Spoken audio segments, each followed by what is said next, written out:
It's about I got to say, it's the stupidest thing in sports. Gets the ball, gets back, pulls up for the win. Got it! Detroit basketball. Oh, Holloman looks the clock, half court for the win. Oh! The Lions go for it. The Vikings bring it here. The pass is a touchdown to give. Javi Baez homered earlier. First one in the air, deep left field again. Yes, Tigers win! Bobby is unstoppable!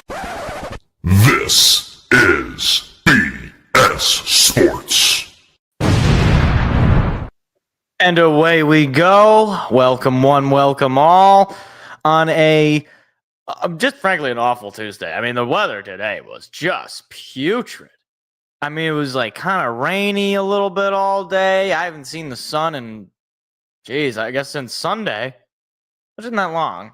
But, well, was it out on Monday? It might have been out on Monday. I don't know. It's that time of the year in Michigan where the weather just decides to be the saddest possible weather it could be. But we got a great show. Lions victory celebration, I guess. Obviously, didn't get the live reaction because I had to cut the stream short due to the overtime. But Lions win. They managed to hold off the 2-win New York Giants. So we'll get into that. You know what? Why don't we just skip the nonsense? Let's just get into it. So Sunday was supposed to be a get-right game. It was supposed to be a stress-free home game. Lions wearing the slick back black jerseys. It's going to be fun. We're going to put up 40. And we almost put up 40, to be fair. We put up 34. The only problem was the Giants put up 27. And Jameis Winston looked like Vince Young. or Steve Young, not Vince Young, actually. If he looked like Vince Young, that would have been more, that would have been better. But he looked like Steve Young. And it was, actually, wait, hold on. Which one was Vince Young was the bad one. He looked like a really good quarterback, all right? That's what he looked like. And we're just going to start with the negative.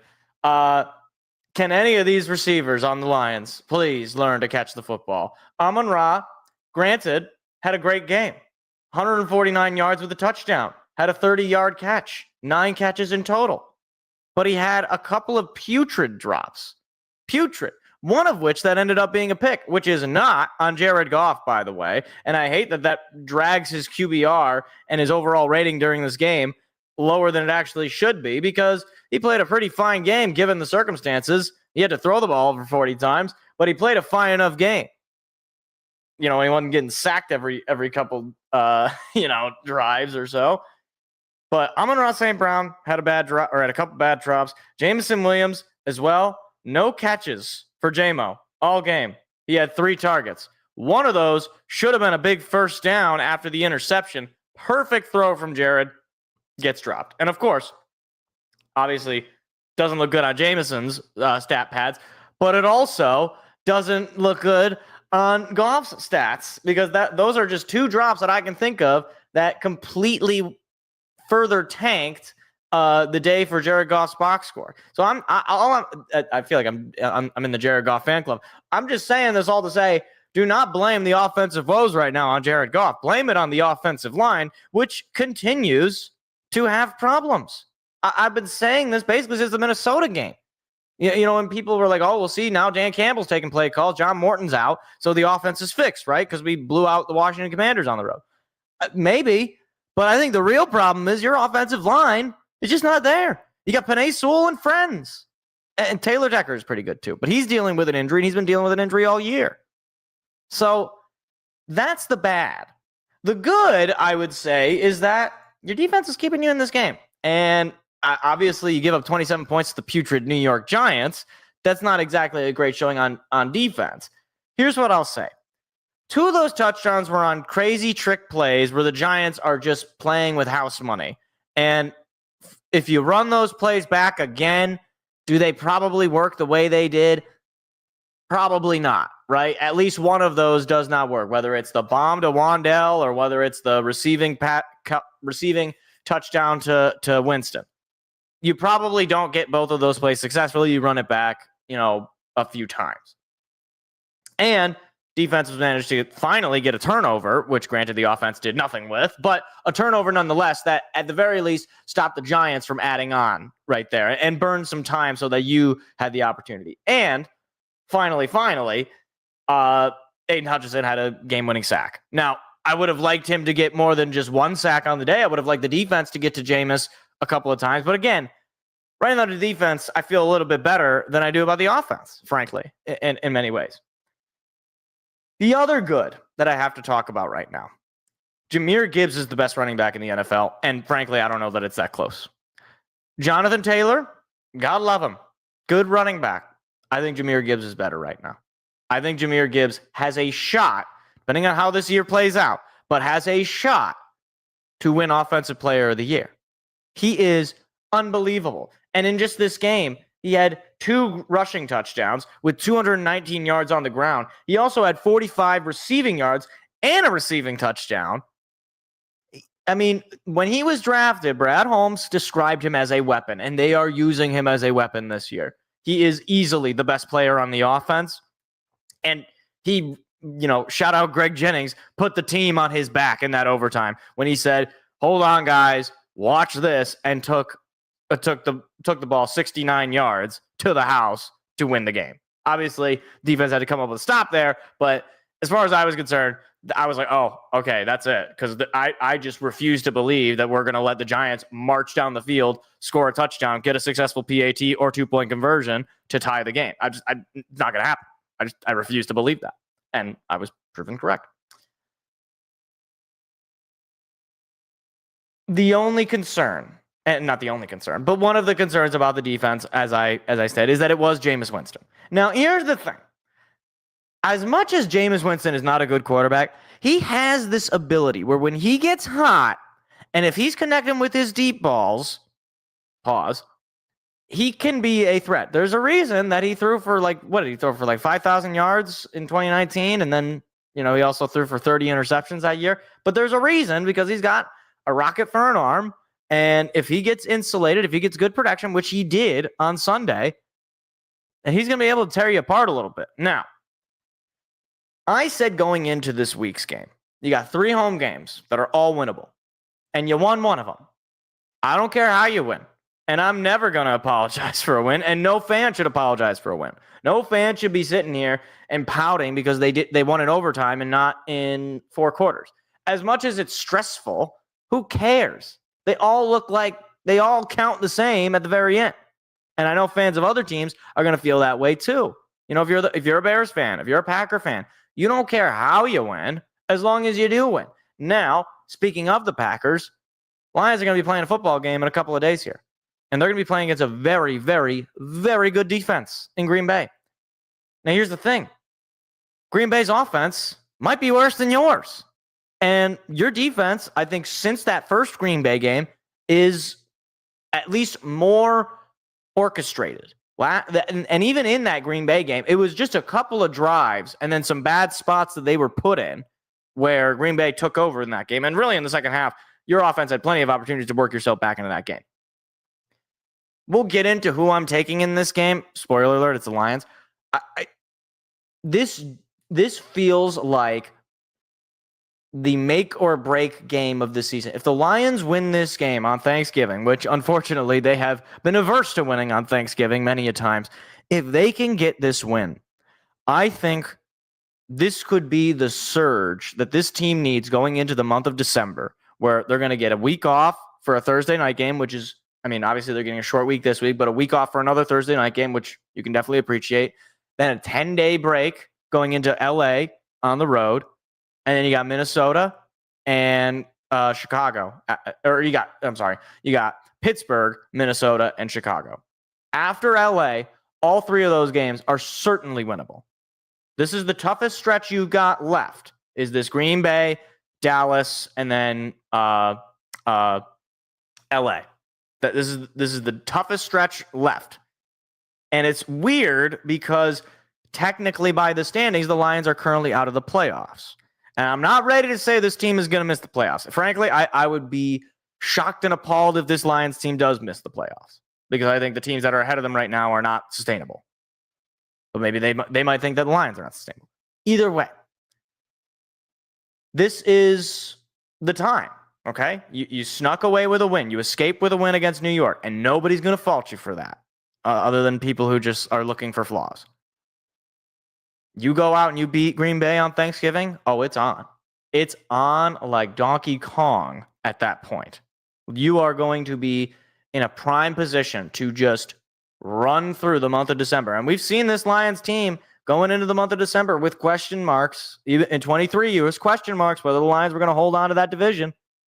And, sometimes in the NFL, early goings with teams that have established themselves, maybe it's like, oh, I don't know, are they going to be able to hold on to that division? And then the rest of the season plays out and it ends up exactly as people thought at the beginning. But that's why you play the games. So please just win on Thanksgiving. I last year was fun. They got to win on Thanksgiving and get the coach that they played fired. I don't think they're going to be able to do that this year, but I just don't want another sad Thanksgiving. That's what I don't want. And I don't want to lose to Green Bay twice in 1 year after sweeping them last year. I don't want to do that. So we'll see. That Green Bay offense is obviously hindered by injuries. There's no, what's his name? Oh my gosh, the tight end who I had. There's no Tucker Kraft. I don't know if Josh Jacobs is going to be playing, and if he is, he might be hobbled. We'll see. We'll see. It's going to be probably, and I know this is cliche because of the NFL, it's going to be probably the biggest game of the year for the Lions as far as whether they're going to end up as a wild card team or as a divisional team. So.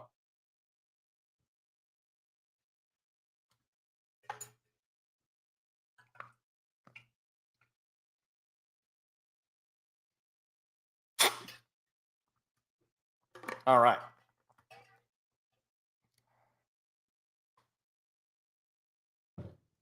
Let's take a look here. Got to go to the game. Amazing tickets in the end zone. That all our points out. Oh, nice. Good for you. Good for you, man. That must have been a stressful day for you. I can only imagine. Heard a rumor Amon-Ra has an injured wrist. I don't know, man. I mean, if he does, then, I can applaud a guy for playing through, because I'd say obviously he probably does more good for you than bad. But, figure it out. If he's playing through an injury, what am I supposed to say? I don't know. It's his word against mine.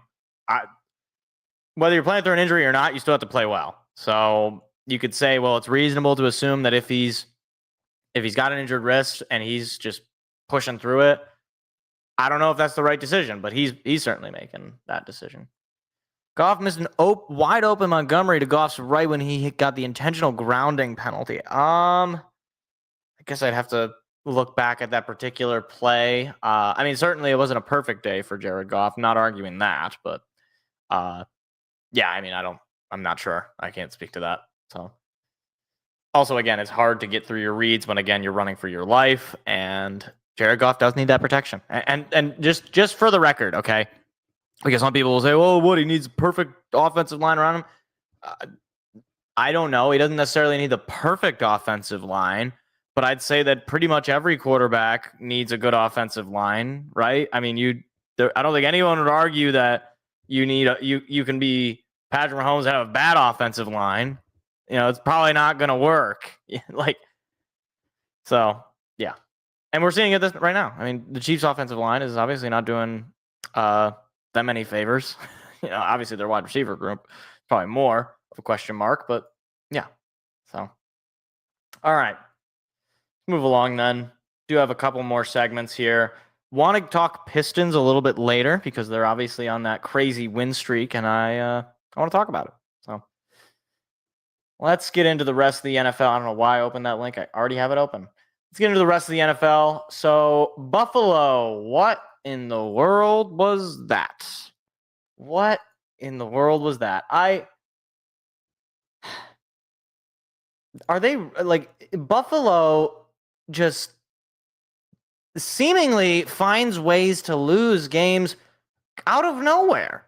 I mean, they did this with the Miami game, and then this game, a game, where I don't know if anybody had much faith in the Texans to be able to score points. Like they got Davis Mills starting at quarterback because CJ Stroud, I don't know if maybe he made a business decision that he didn't want to come back until the team was being serious. But look, now the team has just won a couple of games with Davis Mills. And you might be thinking, is he no, he's not the guy. He's not their replacement. He played fine, didn't play amazingly. Keon Coleman decided he doesn't want to play football for money anymore, as pointed out here. I have him in fantasy, and he is pretty much the only reason I lost this week because he didn't play. And I did not know he was not playing, but he just didn't play. I could have put like basically anybody else, and I might have won this week. So I'm not bitter, but I'm a little bitter. But yeah, I mean, like, I guess right now what we're seeing is this Bills offense simply does not have the guys. Khalil Shakir, fine enough receiver, but you're down Dalton Kincaid as well. And outside of him, who else do you got? Gabe Davis, the Ty Johnson, James Cook. James Cook is a good running back, but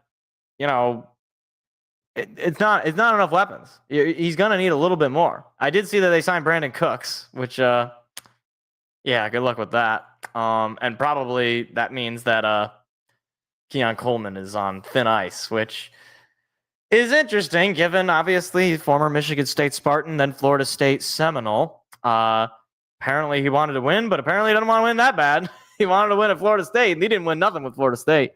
Not entirely his fault, but I'm not really sure. Obviously, Buffalo's offense is struggling right now. Their defense is a massive concern. If your defense is giving up more points to Houston, you just can't have that. Like this Houston team does not have a good offense. That's the whole thing. They got no offensive line, and you couldn't get to Davis Mills. He didn't get sacked all game. So, and they signed Joey Bosa. Is he still on their team? Is he even hurt, or is he playing? Let's see. Yeah, he is. He didn't have a single snap or tackle. I don't even know if he had a snap. He might have played. He's got a big fat 0. Okay, he's got a couple quarterback hits. He did play. Damn. I can't believe that. I remember there were some Lions fans who wanted the Lions to sign Joey Bosa because they wanted an edge opposite Hutch. I mean, I want an edge opposite Hutch too. Like, can never go wrong with that, but you might as well have not signed Joey Bosa. Signing Joey Bosa and not signing Joey Bosa is the same thing, evidently. So, yeah, tough spot for the Bills. They are probably not going to win that division unless they just go on an absolute insanity run here. Bills defense needs to be on the field less than their offense to be effective. Complementary football is needed, and the offense is currently sputtering. Very true. Very true. Very true. Very true. Very true. Very true.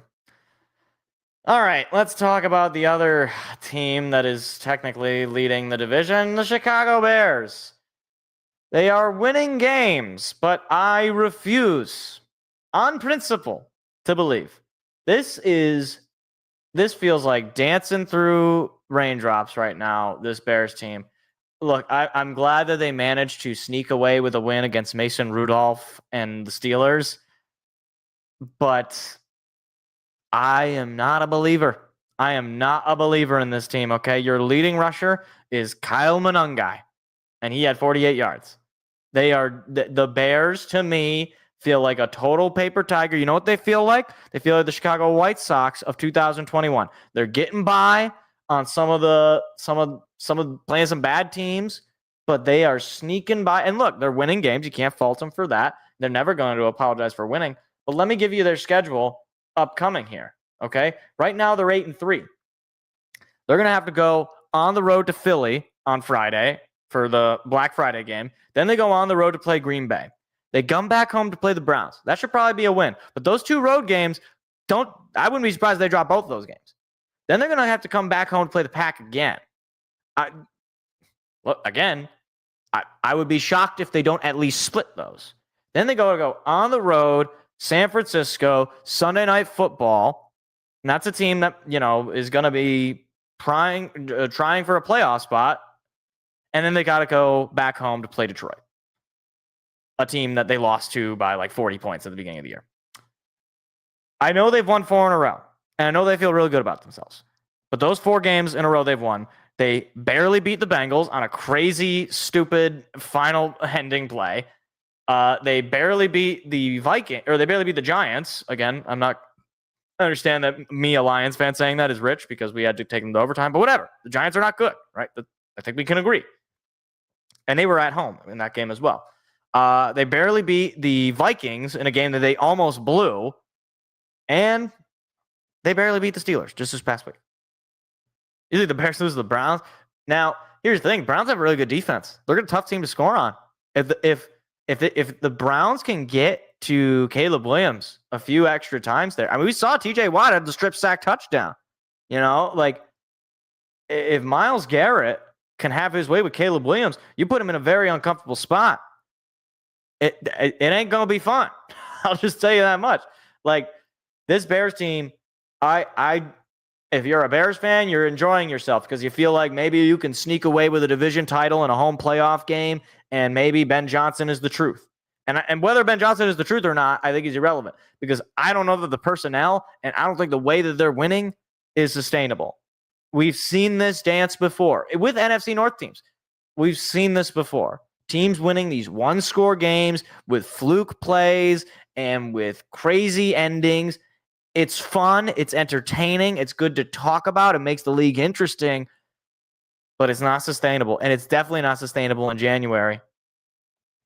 Caleb loses his cool. Myles can definitely make him lose it. Yeah, for sure. For sure. All right. Speaking of the NFC North, JJ McCarthy plays another terrible game, and I will never forgive my team for losing to this team and losing to this bum-ass quarterback because JJ McCarthy might arguably be one of the worst quarterbacks I've ever seen play football.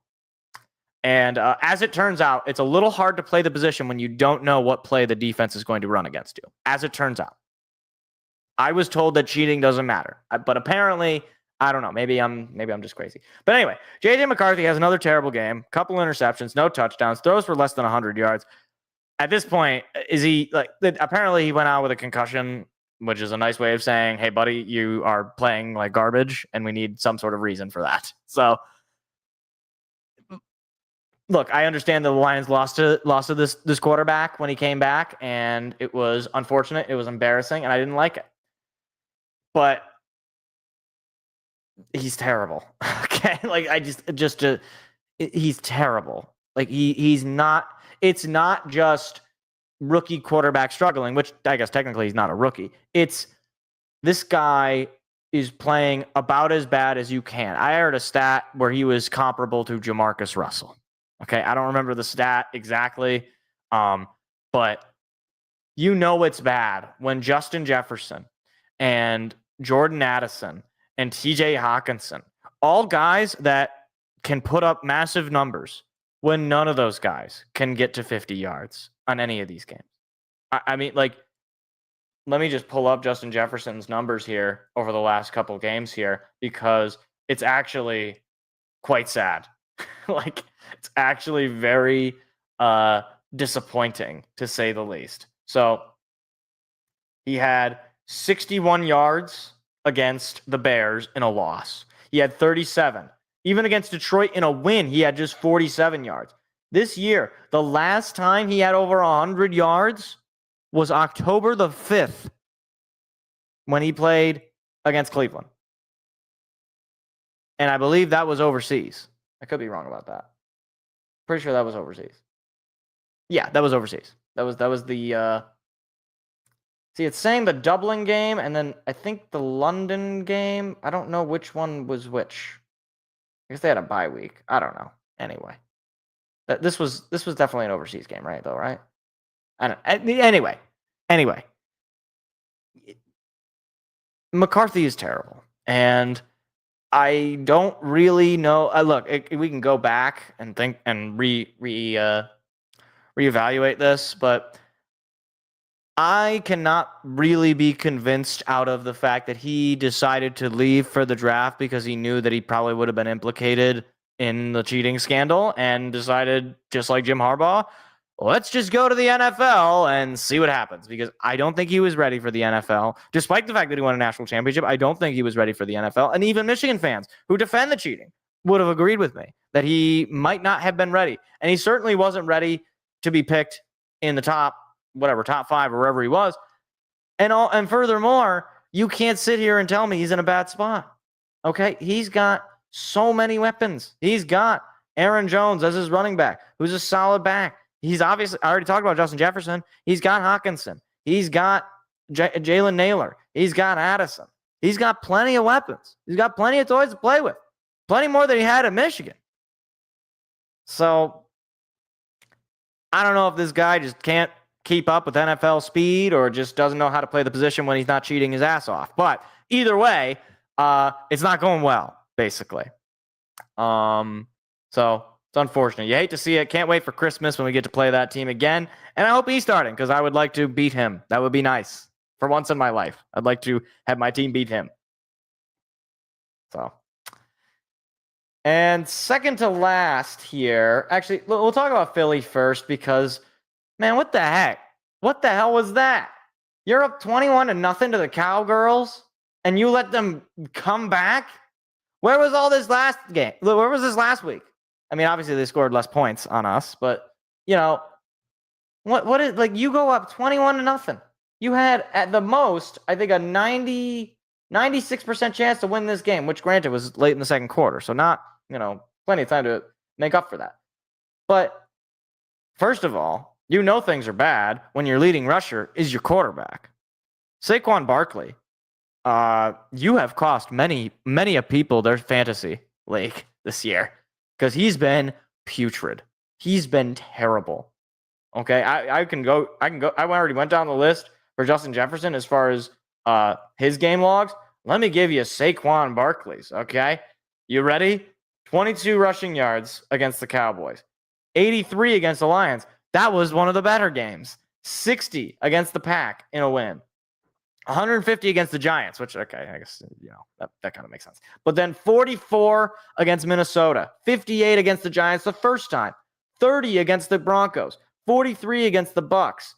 46 against the Rams. 88 against KC. 60 against Dallas in the home opener. Like, he's gone for 100 rushing yards one time, and it was against the Giants at home. It's not good. It's not good.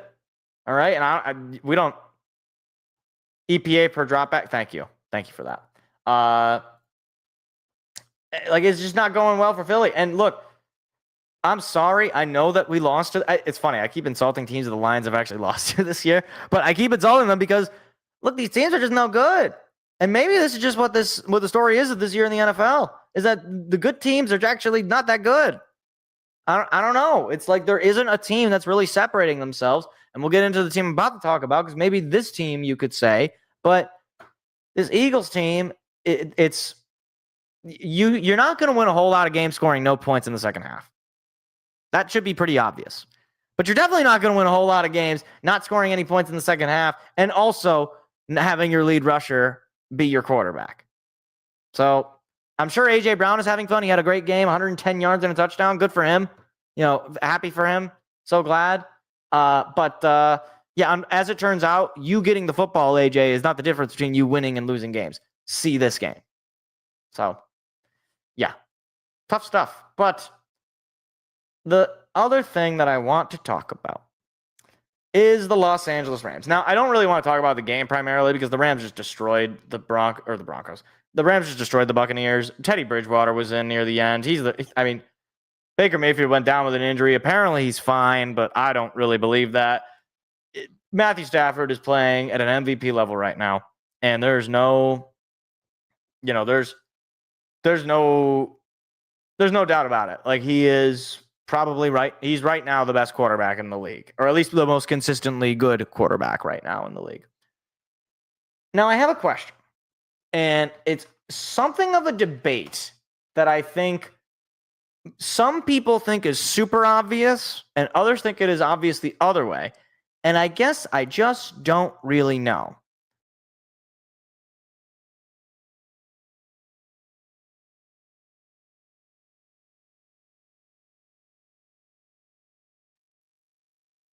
What is going on? Okay, we're back. That was tremendous. Okay. Is he going to the Hall of Fame? That's what I'm asking. Now, okay. Before everybody immediately just says yes, let me make the negative case. Okay. He's played in the league for 17 seasons. Okay. 17 years. It's a lot of time. He has 2 Pro Bowls, just the 1 Super Bowl. He was the AP Comeback Player of the Year in 2011, and also the Pro Football Comeback Player. He was Comeback Player of the Year in 2011. He's never been an All-Pro. He's never been an MVP, obviously this year notwithstanding. He's never actually had back-to-back Pro Bowl seasons. So there's never been a point where he was, you could say in a prime. He's led the league in a couple of stats for just a few seasons. He led the league in attempts in 2011, pass attempts. He also led the league in completions and attempts in 2012 and first downs in 2012. In 2021 with the Rams, he led the league, oddly enough, in interceptions, which that was the year where he ended up going out and winning a Super Bowl, but he wasn't even a Pro Bowl quarterback in that. So, and this year, he's obviously leading the league in, what is this? In touchdowns and touchdown percentage. Is that what that is? Yeah. Touchdown percentage. I don't know why it's a weird stat. And first downs and longest yard and a lot of things. He's having a great year. But I just have a hard time believing. And maybe look, he probably will end up in the Hall of Fame because if he plays 17, 18 years in the league, I mean, at the very least, you've managed to show that you have the longevity. But in the playoffs, he's got just the 1 year of playoff success. He won a game last year in the playoffs, but outside of that, 2011 obviously did not win. And he played a fine enough game, but he had 2 interceptions. 2014, fine enough game, I guess, but he did have an interception in that game. 2016, did not have a great game. Didn't get an interception, but he didn't hit a touchdown either. 2021 was his, crazy playoff run. 23, he obviously loses in the opening game to the Lions. And then 24, he gets the win against the Vikings, but then goes on and loses the game to the Eagles in a game where Saquon Barkley went off. I don't really know if this is such a slam dunk case. And some people think it's a slam dunk case one way or the other. Like, he is a very good quarterback. But is he, I don't know, Peyton Manning? I mean, do you want me to let's I think it's only fair that we compare him to other Hall of Fame quarterbacks. If we're going to say that he's absolutely a Hall of Famer, well, let's compare him to other Hall of Fame quarterbacks, shall we? Just from the accolades perspective, okay, Peyton Manning's got a lot more, all right? Peyton Manning's got multiple MVPs. He's got 7 Pro Bowls or 7 All-Pros. He's got 14 Pro Bowls. He's got multiple Super Bowls. Multiple Offensive Player of the Years, Comeback Player of the Year. Like, he's done everything that Stafford has done and then some. So he's not as good as Peyton Manning. I think nobody would say that. Okay. Well, what about Brett Favre? Okay, Brett Favre is another Hall of Fame quarterback. Played there's some overlap between the two. Brett Favre does only have the 1 Super Bowl, but he's got 11 Pro Bowls. He's got 3 All-Pros. He's got 3 MVPs. He's all 90s team. He's Player of the Year multiple times. Offensive Player of the Year as well. Like, okay, he's not Brett Favre. And even with Brett Favre, you could say, the mid to late 90s, he was a dominant force. He was just consistently in the top there. Now, he's better than Eli and Russell, but neither of those guys are in the Hall of Fame. And frankly, I don't think either of them should be. Eli, maybe you make the case, but I'm not totally convinced that a couple of lucky playoff runs make a guy a Hall of Famer. But even with Eli's got more Pro Bowls than him. Eli's got 4 Pro Bowls and more Super Bowl MVPs, which Stafford, namely, did not get when he won the Super Bowl. So all I'm saying is, if we're going to say that Stafford is a Hall of Fame level player, then you're just going to really open the door. And look, the NFL Hall of Fame, they're allowed to let in whoever they want to let in. They let in Devin Hester. I don't think they should have let in Devin Hester. But if they're going to let Matthew Stafford in, then they probably are going to let Matt Ryan in, right? I mean, Matt Ryan right now has a better case than Matthew Stafford. MVP in 2016, 4-time Pro Bowler, was an All-Pro. Things that Stafford has not done. And in the mid to 2010s, there was always an argument that he was one of the better quarterbacks. So, whereas with Stafford, it's for a majority of his career, it was he was good, but he wasn't good enough for Detroit. And you could say, well, Detroit didn't do a great job building around him. Fair. Now he's starting to play well, but even then, he had one really good year with the Rams where they won the Super Bowl. Right now, he's having a really good year. If he ends up winning the Super Bowl again, maybe it makes it a little bit easier. But even let's assume he wins the MVP, and let's assume he wins the Super Bowl. 2 very big assumptions. That still puts him with less All-Pro. I'm sure he wins the MVP, he's winning the All-Pro. That still puts him with less Pro Bowls than Matt Ryan. That still puts him with less MVPs than Peyton Manning, and all the other accolades that I could go down the list with some of the other quarterbacks. I don't. And again, this is not just me being a Matt Stafford hater. I could see him getting in, but I think you're going to open the door for a lot of other guys that people are not going to be comfortable with. Because if Matt Stafford gets in, then we might have to have a conversation about Eli Manning. Okay? I know Eli Manning was never an All-Pro, but I don't know, man. I don't know. We're going to let in a lot more guys if Matt Stafford gets in. And if you want to do that, that's fine. I'm just not sure I would be comfortable doing that.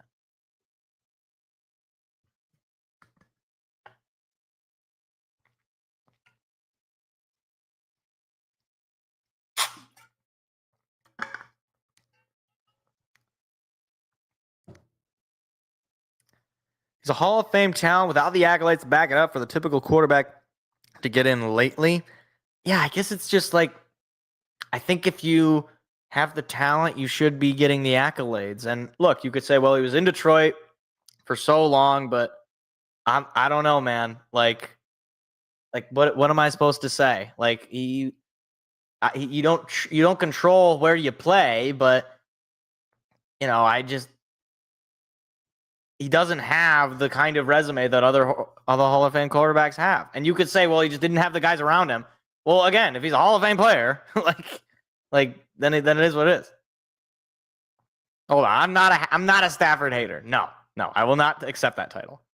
I'm a Stafford realist. I don't know. I'm looking at his Football Reference page, and he's good, but this is the problem, is that he might be, in a way, the what's the word?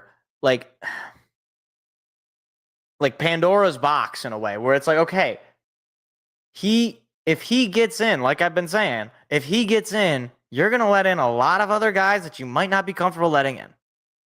Honestly, you brought up Russell Wilson, but obviously right now Russell Wilson is kind of playing his way out of it. But Russell Wilson's got 10 Pro Bowls and a Super Bowl. And for a very long time, people were saying he should have been MVP. Stafford didn't have any of that. I'm not saying that and I don't think Russell Wilson should be in the Hall of Fame. But, maybe you could say the Pro Bowl was, not the most, what's the word? Not the most accurate way to look at it, but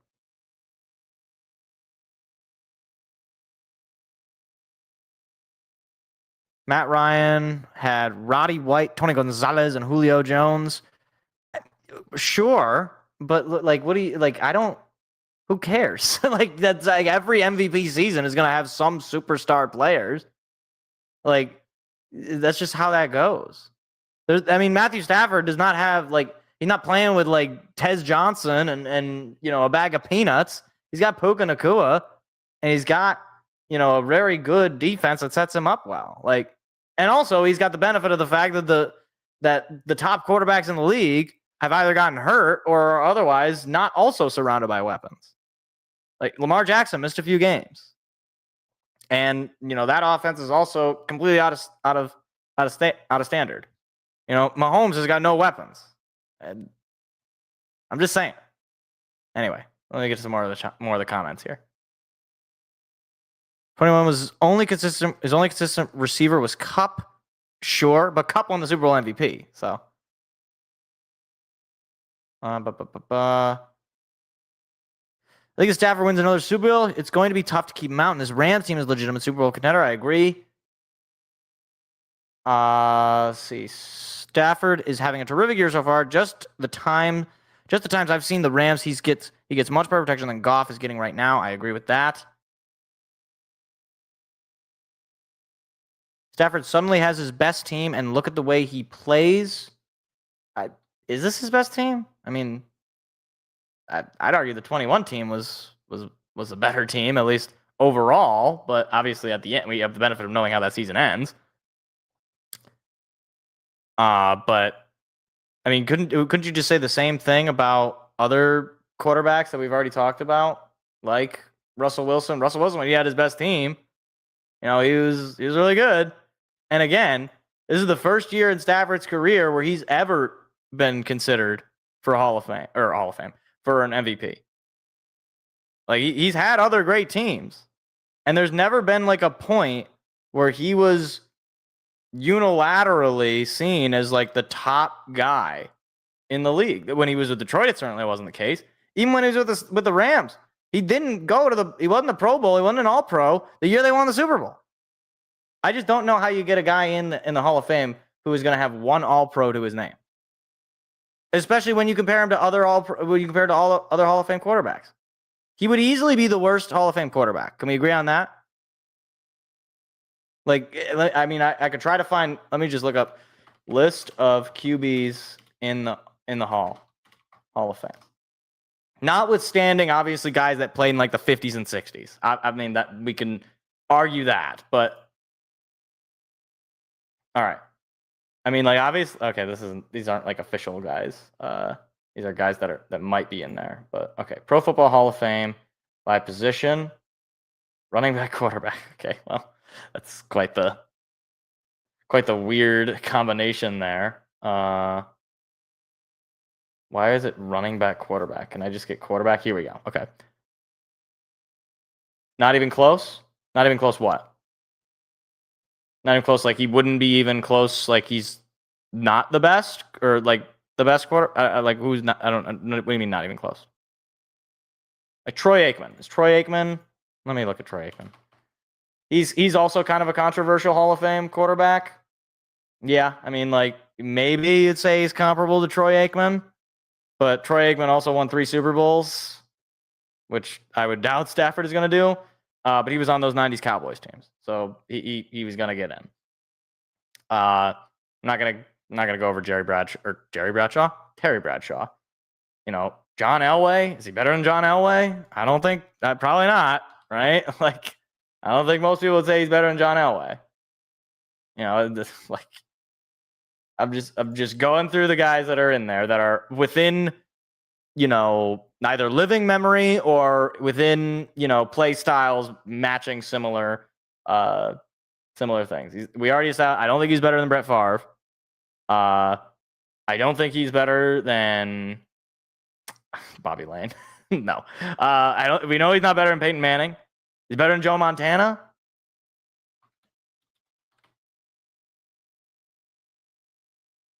He's not better than Joe Montana. Who is a guy that is played with colored television? Outside of the 70s? I guess the 70s had colored television. Who's worse than Stafford? I'm not even trying to be a smartass. I'm like, is he better than Steve Young? Like, I don't know. I don't think so. Like, probably not better than Steve Young. Is he better than Warren Moon? He might be better than Warren Moon. Yeah, he might be better than Warren. Yeah, Warren Moon is close. Warren Moon would be more comparable. But even then, Warren Moon, again, like, there was like a decade where he was just like a dominant quarterback. Like 88 to 95, roughly.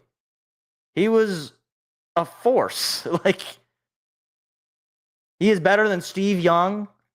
That's crazy. I'm sorry. That's crazy. He's better than Steve Young? Steve Young was a 3-time All-Pro and a 3-time Super Bowl champ obviously as backup, but still. I mean, like Steve Young multiple times led the league in completion percentage.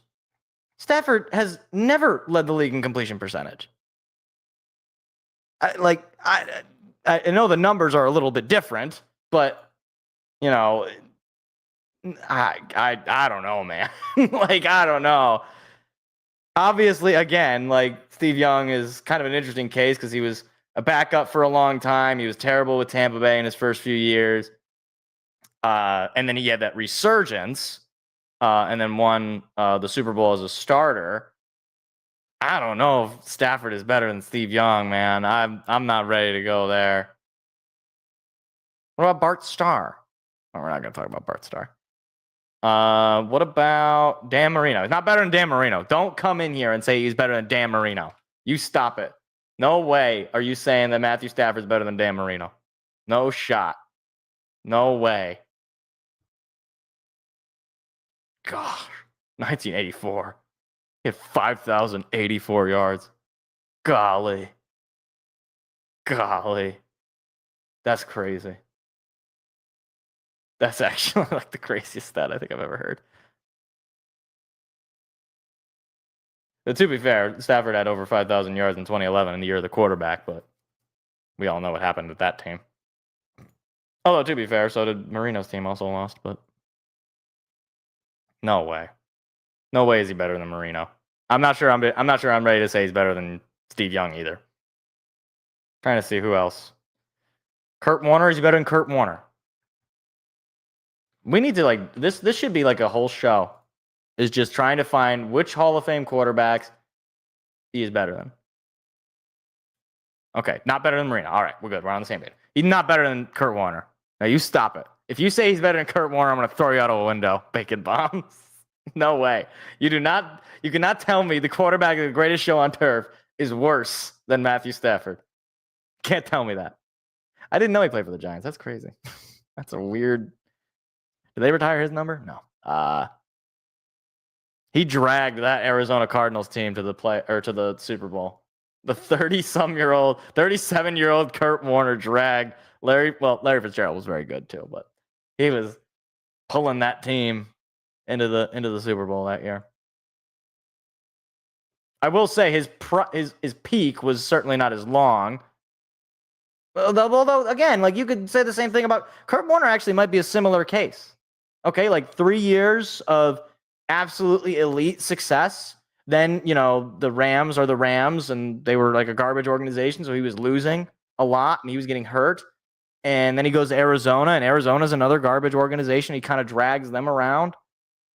But I don't think I think Kurt Warner's better than Matthew Stafford. I do. I'm afraid of saying that he's not. What about Jim Kelly? Jim Kelly might be a weird one. Because Jim Kelly obviously never won. I don't even know that Jim Kelly should be in the Hall of Fame. I mean, like, he played for 10 years and he was good, but the only famous thing he's known for is being the quarterback who lost 4 Super Bowls in a row. And even that, like, maybe he's better than Jim Kelly. Even though Jim Kelly, again, had more Pro Bowls, and at least one All-Pro. Stafford will have one this year, almost certainly, barring like an injury or otherwise a massive collapse. Even if he does collapse, I think he would probably still end up getting it. It might be better. I think he might be better than Jim Kelly. Might be better than Jim Kelly. I guess if he's better than at least one quarterback in the Hall of Fame, then he's going to get in. I guess maybe this is just, I am way stricter about Hall of Fame than I think the actual Hall of Fames are. Like, I want there to be like 5 players in the Hall of Fame. Over Fouts? Hold on. Bradshaw, I'm fine with, but Bradshaw is more in there for iconicness. Dan Fouts, yeah, he played in the 70s and into the 80s, but I don't know, man. I mean, Fouts is so iconic with the Chargers, you know, like they went to the Super Bowl. Obviously, they didn't win, but didn't they go to the Super Bowl? Actually, that might not have been Fouts. That might have been after Fouts. Whenever they lost to the 49ers. Actually, that was Fouts. I don't know. I mean, 79 to 80 some. He was one of the top quarterbacks in the league. And obviously he also had a couple shortened seasons here. Probably better than Kurt Warner. I don't know, man. I don't know, Jim. See, but here's the thing though, like, and I could be wrong about this, Pro Bowls were not always voted by fans. I did say color TV. I did make that rule. I'm changing my rule. I pray I don't alter it any further. How about 60 frames per second television? Hold on, what was I gonna say? I totally lost my train of thought. Oh my gosh. Totally lost my train of thought. What was I going to say? Something about Kurt Warner. I don't remember. Oh, yes, it was about Pro Bowls. Okay, Pro Bowls were not always voted on by the fans, correct? When did that start? Because that obviously changes things. NFL Pro Bowl voting history. Pro Bowl sort of 2 voting system players. Okay. Shows a shift from 2 vote system, coaches and players before 95 to a 3 vote system where fans are involved. Well, now it's a lot of fan vote, I think. Who votes for the Pro Bowl? Fans, current players, and coaches all vote for the NFL Pro Bowl. So that changes things a little bit because back in the day, it wasn't a popularity contest. Now, when did that start? When did fans start voting for the Pro Bowl? This is Google AI that's going to help us out. Fans started voting for Pro Bowls in 95. Wow, really? I didn't know it was that long. That's crazy. Really? Huh. Okay. Well, either way, that does change things, though. That does.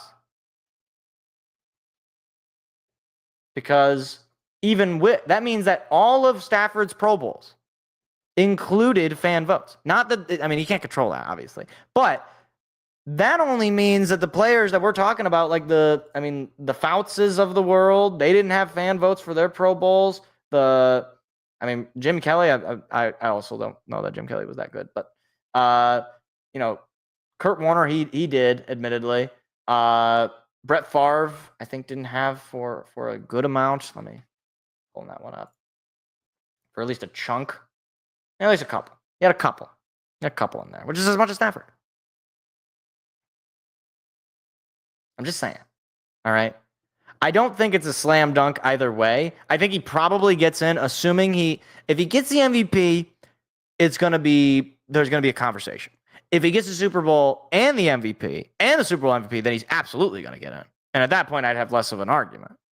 But as it stands right now, like I've heard some people say if he retired today and he didn't get the MVP, that he would be a Hall of Famer. And I think that's ridiculous. I think that's maybe I am a hater. If his season ended tomorrow, he takes a knee, he leaves. He just leaves the organization. And his entire resume is 2-time Pro Bowl, Super Bowl champ, 2011 Comeback Player of the Year, and a couple of seasons where he led the league in one season where he led the league in first downs, and I don't know if he would have ended up continuing to lead the league in some of these other stats in 25, assuming the rest of the year plays out. Then no, he has to do this. I think he has to get the MVP, and I think he has to win the Super Bowl for it to be a slam dunk Hall of Fame. If he wins the MVP, it's a conversation, and he probably gets in if he gets the MVP. But as it stands, it's kind of, I think it's, yeah, not a slam dunk, but if he gets the MVP or another Super Bowl, he gets in 100%. I think if he gets both, it's 100%. I think if he gets just one, I think it's leaning towards it, but it's not 100%. Does that make sense? Like if he wins the Super Bowl, but he plays like garbage, I don't think he will, or like if he wins the Super Bowl, it's probably because he's the MVP. But if he's not the MVP or he doesn't win the Super Bowl, I don't know. I'm surprised it's got so much traction.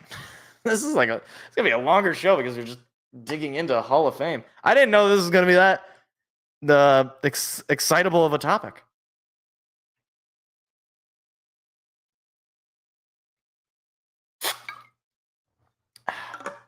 All right.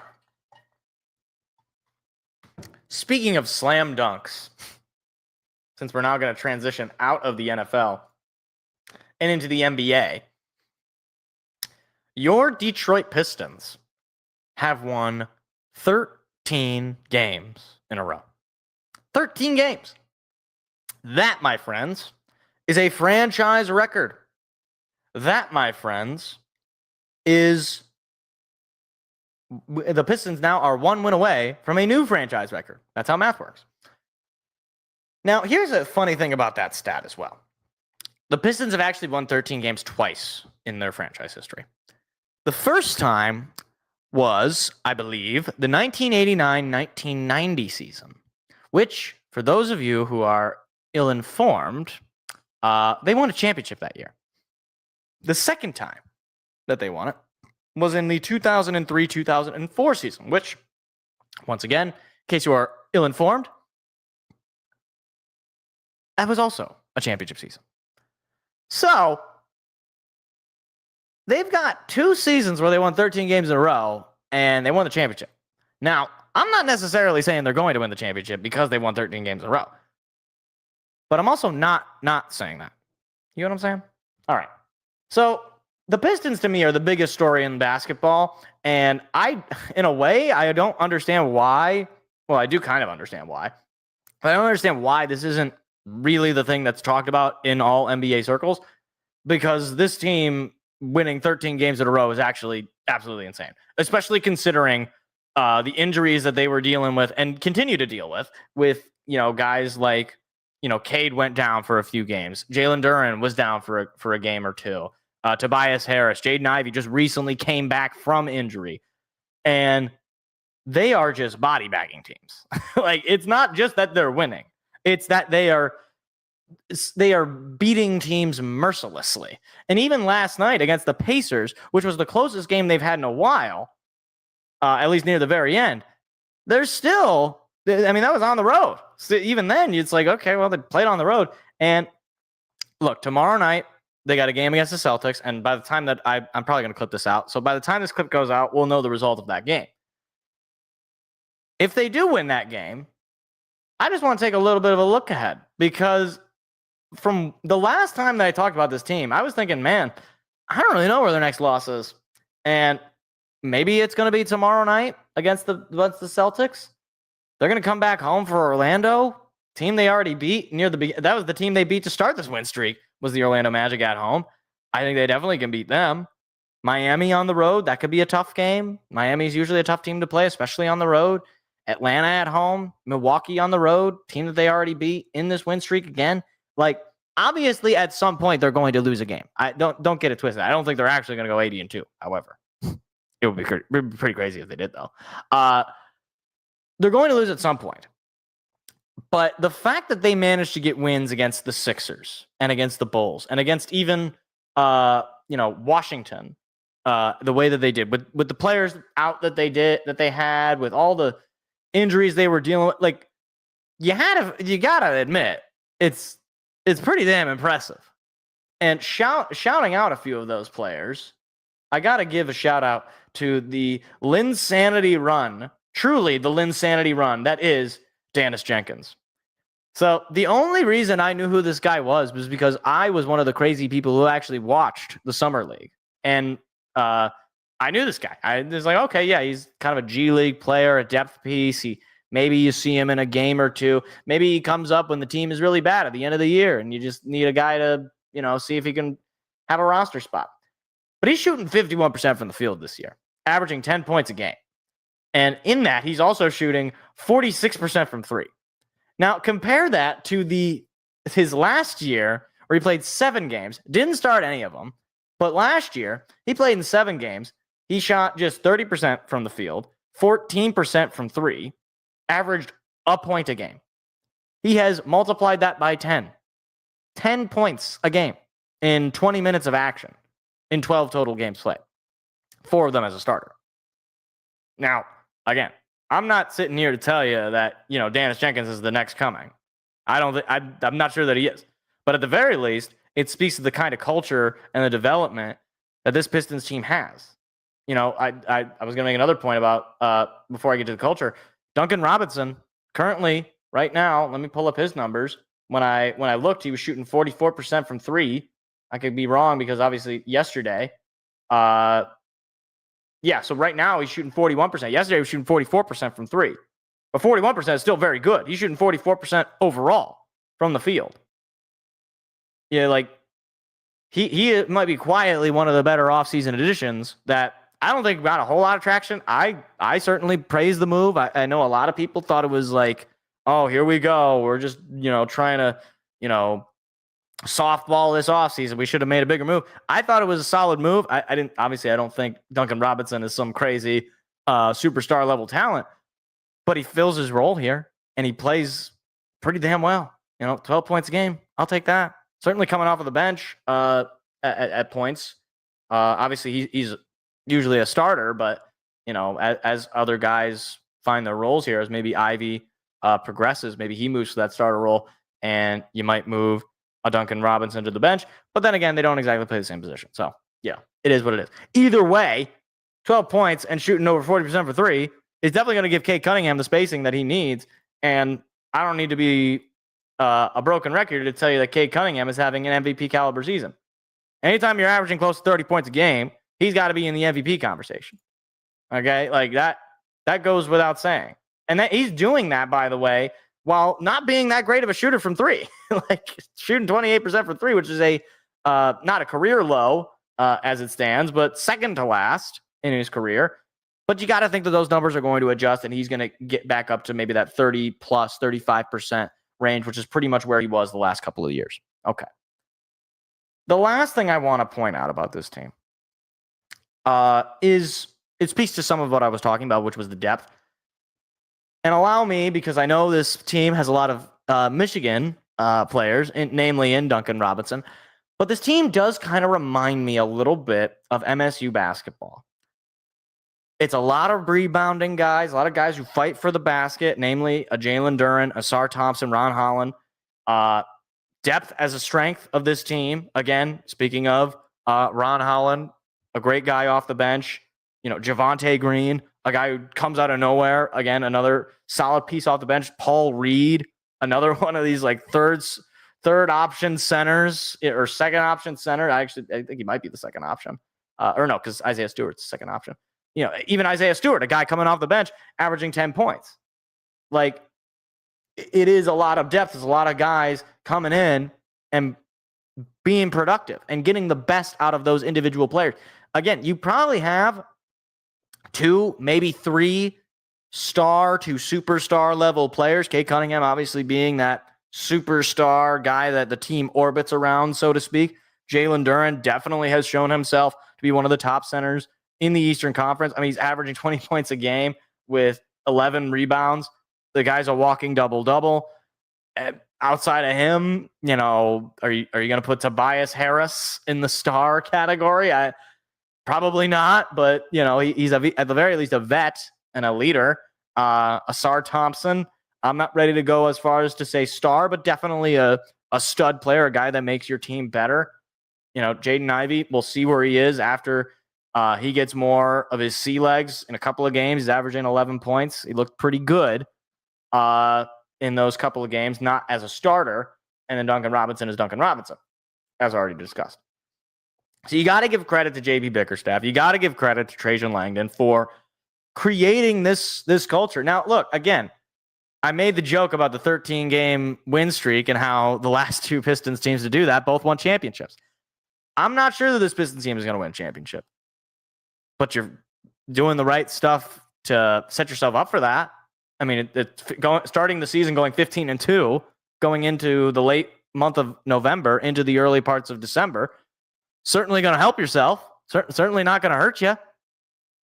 So, yeah, I really like this Pistons team, and I think they're proving a lot of people wrong as far as the offseason approach. Look, some of the teams that made big moves in the offseason, let me pull up the standings here, if I may, so that I get a look at the rest of the teams.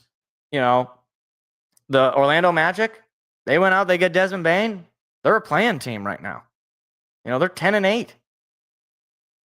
5.5 games out of first place. Trying to think of some of the other teams, at least in the Eastern Conference. Obviously, the Pacers have fallen down since losing Halliburton. The Celtics fallen down since losing Tatum. He's just wide open, okay? You have an opportunity. The second place team is the Toronto Raptors. And they're good, obviously. But, this Eastern Conference very well is right there in front of you. So, I guess the question in my mind is why not Detroit? They are far and away the best team in the East right now. As far as whether they win a championship, look, the Thunder are 17-1. We might have a dynasty on our hands, fellas. That team is literally damn near unbeatable. Like that. If we end up with an Oklahoma City Thunder Detroit Pistons finals, which is, you probably don't end up with the two number one seeds in both conferences ending up making the championship game. That's usually that. I can't remember the last time that happened, honestly. Usually doesn't happen. But it's been a great start, and it's been fun, and I really hope that they do end up winning that game against Boston on the road, especially because it is a national TV game, and it'd be awesome to make franchise history on ESPN during an NBA Cup game. And for the love of God, please just have Mike Breen on the call. That's what I just want. I want to have Mike Breen highlights for my team and not have them be like, Brandon Knight, getting baptized by DeAndre Jordan. I don't think that was an ESPN game, but you know what I mean. I'd like my Mike Breen Pistons highlights to be in HD and not in like 360p, preferably. I don't know if we're going to get Mike Breen. I don't actually know if he works on Wednesdays. I don't even know what games he does get. And that'd be, I guess Celtics. That's a big market. So.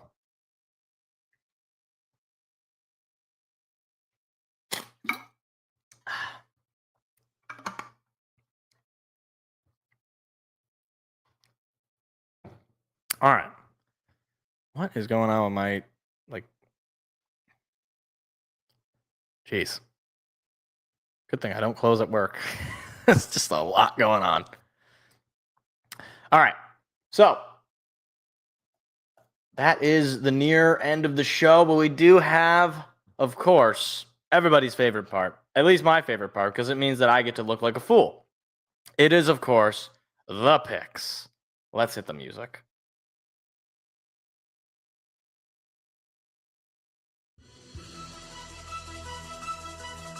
All right. So, obviously with the Thanksgiving games, there's a lot of front loading. I don't exactly know when some of these games are, but anyway. Thanksgiving. Hold on, that music just feels very quiet. Hold on. That sounds better. Hopefully people can still hear me. Anyway. Packers at the Lions. Seth is going with the Lions, and you know what? I just want to feel good on Thanksgiving, so I'm picking the Lions. The Packers don't have a good offense, but the Lions might also not have a good offense. So I think it's going to be a matter of whatever team breaks through a couple of times early even. That's going to be the team that wins. You might even say the team that gets those turnovers. That'll be the team that wins. I think it's going to be tough. I'm not totally all gung-ho Lions are going to roll. But I just, for the culture, I need the Lions to win. Please. Just don't ruin Thanksgiving again. Chiefs at the Cowboys. Seth is taking the Cowboys. I am going to take the Chiefs. I think they might have a little bit of juice after that win against the Colts.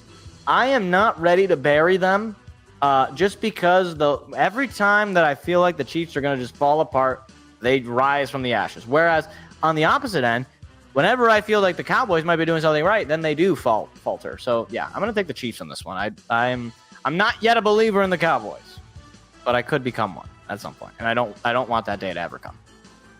Bengals at the Ravens to round out the Thanksgiving game. Seth's taking the Ravens. Yeah, I'm going to have to go with the Ravens on this one, Chief. Joe Burrow is back. Why? I don't know. Why? If I'm Joe Burrow, I'm retired for this year. I'm taking the rest of the year off. You guys don't want to be serious, and you're going to just you're just going to let this team just rot away. No, not doing it. Not happening. And yeah, but he wants to play. So I'll give him credit, I guess, but the Ravens are going to win this game. So then we got the Black Friday game. Bears at the Eagles. Seth is taking the Eagles. Yeah, I'm going to take the Eagles too. I think they probably got a sour taste in their mouth after that putrid loss that they had. So give me the Eagles. The Bears are playing with fire. They're dancing through raindrops. All of the analogies. Give me the Eagles to just stop the Bears enough and just make an awful football game on a Friday that nobody wants to watch, but I'll watch. Rams at the Panthers. Seth is taking the Rams. I don't. That was tough. That was tough last night. Carolina. That was tough. Bryce Young is not very good. But the Rams are feisty. Or the Rams. The Panthers are feisty. I think the Rams are going to win this. Do I really need to go any further? Yeah, Rams. 49ers, Browns. Yeah, give me the 49ers. Two teams that I don't think either of them really have that great of quarterback play, but the Browns have one of the worst offenses I've ever seen with Shedeur Sanders. The 49ers don't have a great offense, but I don't know, man. The Browns are just bad. Give me the 49ers. Texans at the Colts. See, this one, I'm going to go against the grain here as well. Seth is taking the Colts. I am taking the Texans. I don't know, man. I feel like maybe something might be off about Danny Dimes. I don't know, man. I don't know.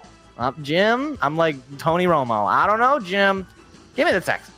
Let's do a little shocker. Maybe the Texans are trying to sneak into that wild card spot with Davis Mills. I don't know if CJ Stroud will be back. If he's not back, then whatever. I'll just eat my words. Saints at the Dolphins. Ew, yuck, gross. I'm going to throw up right now on stream. Dolphins. Seth is also taking the Dolphins. I'm not going to go into this game. These two teams are terrible. Falcons at the Jets. Disgusting, gross, vomit all over the floors into my socks. Falcons are going to win this game because the Jets are the Jets, and I don't need to give you any more. Cardinals at the Buccaneers. We've already established I am never taking the Cardinals again. So give me the Bucs. I don't know if Baker Mayfield's healthy, but you know what? He's got to be at least as good as unhealthy Baker Mayfield's got to be at least as good as currently healthy Jacoby Brissett. Bucky Irving's going to be coming back too. So, give me the Bucs. Bucky Irving of the Bucs. Isn't that funny? That's his name. Jaguars Titans. Who made this slate, man? This is terrible. Jaguars, first of all, because the Titans, if it wasn't for the Cardinals fumbling the bag and giving them a win, this Titans team would be winless. Like, people don't understand. This is not like the 08 Lions or the 17 Browns, because I don't think anybody's talking about this. This Titans team is so bad. They fired their coach already, obviously, but they're just terrible. I don't know. People need to talk about how terrible the Titans are. Please do. Vikings at the Seahawks, the Sam Darnold Bowl. Yeah, give me the Seahawks because, as established earlier in the show, J.J. McCarthy can't play the position. He is very, very bad. And I say that as a Lions fan, knowing that he has one of his few wins is against us. I understand. But yeah, the Seahawks are just a better team overall. Jackson Smith and Jigba is playing at an offensive player of the year level. Yeah, and Sam Darnold, it's not a big game, so he's going to be able to win. So give me the Seahawks. Raiders at the Chargers. That display this past week was just unforgivable. How do you lose? How do you lose to Shedeur Sanders, the third-string quarterback of the Browns, the putrid offense known as the Cleveland? How do you lose to that team? Impossible. Give me the Chargers. I don't care that they got me starting at offensive tackle. Doesn't matter. Bills at the Steelers. Seth is taking the Bills. Yeah, I'll take the Bills. Although, honestly, I could see this game going to the Steelers. Who knows if Aaron Rodgers is going to be playing? I don't know. If I'm him, I'm just saying, you know what? That's the end of my career. I'm just gonna ride off to the sunset. The Bills are struggling. I think they need to get this win. I think they will get this win. Josh Allen can't have 2 bad games in a row. So give me the Bills. And then Sunday Night Football. Somehow this didn't get flexed. Broncos Commanders. Yeah, I'm going with the Broncos. The Commanders are bad.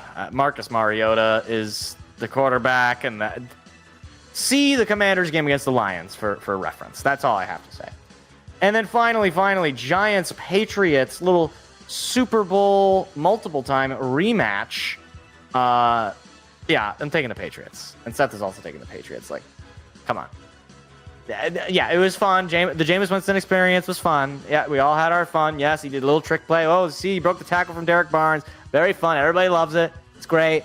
They still lost the game, and he was in part of the reason they did lose the game, in a way. He did throw an interception. Anyway, I know he had a great game. I don't mean to insult Jameis, okay? But no, Drake May is going to have a bounce-back game. He struggled a little bit against the Bengals, admittedly, but I think he's going to have a bounce-back game. He's going to lead the charge for that division. This has been one of the great turnarounds I've seen for the Patriots. I mean, like I said, it wasn't that long ago that they were a playoff team with Mac Jones, but now they're back, like, fully, really. All right, here we go, rounding it all out. Packers at the Lions. Both of us are taking the Lions. Chiefs, Cowboys. I am taking the Chiefs. Seth is taking the Cowboys. Bengals, Ravens. We're both taking the Birds. Bears, Eagles. We're both taking the Birds again. I lost my train of thought. Eagles, Rams, Eagles. We are both taking the Rams. 49ers, Browns. We are both taking the 49ers. Texans, Colts. I am taking the Texans, and Seth is taking the Colts. Saints, Dolphins. We are both taking the Finns. Falcons, Jets. We are both taking the Falcons. Cardinals, Buccaneers. We are both taking the Buccaneers. Jaguars, Titans. We are both taking the Jags. Vikings, Seahawks. We are both taking the Seahawks. Raiders, Chargers. We are both taking the Chargers. Bills, Steelers. We are both taking the Bills. Broncos, Commanders. We are both taking the Broncos. And Giants, Patriots. We are both taking the Patriots. And those are the Week 13 picks. That was loud. I'm old enough to remember when Daniels was crowned the best quarterback in the NFC. Wait, Daniels. Oh, Jaden Daniels. Yeah. I mean, he might eventually, but, you know, this is why we can't just evaluate where guys are going to be after a rookie year. I remember, I mean, we're not going that far back. I remember when people were saying, look, CJ Stroud is going to be an MVP quarterback, and I was one of them. Things happen, you know, like it's hard to be a good quarterback in this league. It really is. It's hard to stay consistent because it's not just you, obviously. It's not just the player. It's the guys around you. It's the organizations. It's, you know, things going your way, penalties, the whole shebang. It's tough. No team is on a bye, by the way, this week. Are the byes over? I think we still got a couple more byes. Aren't there like week 15 byes? Hold on. NFL bye weeks. All right, here we go. Yeah, there's still byes next week. Next week is the final week of bye weeks. Huh. It's weird they don't have any bye weeks this week. How do they come up with these? The NFL knows how to schedule things, I guess. Anyhow, that is it for today's show. So, a little bit of a look ahead because for those of you who were not there on Sunday, I already established this. I'm not going to be live for Thanksgiving. please go enjoy your time on Thanksgiving. I know that I myself, I get very stressed watching football. I'm sure you guys do too. But Thanksgiving is a time for family. I don't get to see my family that often. I usually only get to see them for holidays because I'm living pretty far away from them. At this point, I feel okay. I'm not crying. It's the light is making me tear up. So now I'm just so emotional about my. No, I mean I'm looking forward to it. So please do enjoy your Thanksgiving. Enjoy your time with your family. Don't ruin Thanksgiving by arguing about politics or things that, while they might be worth talking about, are not necessarily worth talking about at Thanksgiving dinner. At the very least, not worth talking about at Thanksgiving dinner in a uncharitable or otherwise uninformed way. Anyway, that's my TSA. That's my public service announcement. But won't be live for the Thanksgiving game. I'll be with my family. You should all spend time with your families, or if you don't have family, spend time with friends. Figure something out. Don't be alone for Thanksgiving. Find someone. Just crash somebody's house. I don't know. You could knock on some doors. I'm sure there's some crazy family who would let you in, and just keep going down the neighborhoods. What you want to do? Here's what you want to do. This is not advice, for the record. Legally, this is not advice. What you want to do, you want to go to the really rich neighborhoods, wherever you're from, and you want to just knock on the doors of every single person until somebody lets you in, because you know that they're going to have good food in the rich neighborhoods. I mean, you're not going to go to don't go to Dearborn and start knocking on doors. They might not celebrate Thanksgiving in Dearborn. Does that mean? No, that's just accurate. But anyway, that's the end of the show. All right. Dearborn, great people, I've heard. Super awesome people. All right. Won't be live for the Thursday game. We will be live again next Tuesday. Break it all down. Thanksgiving reaction. Hopefully it's good times all around. And obviously we'll be talking. There'll be other talk because it'll be the final week of college football, and we'll see if, in fact, Jonathan Smith has a job. So have a good rest of your night, everybody, and I'll talk to you all next Tuesday. See ya. Goodbye. See you later. Goodbye.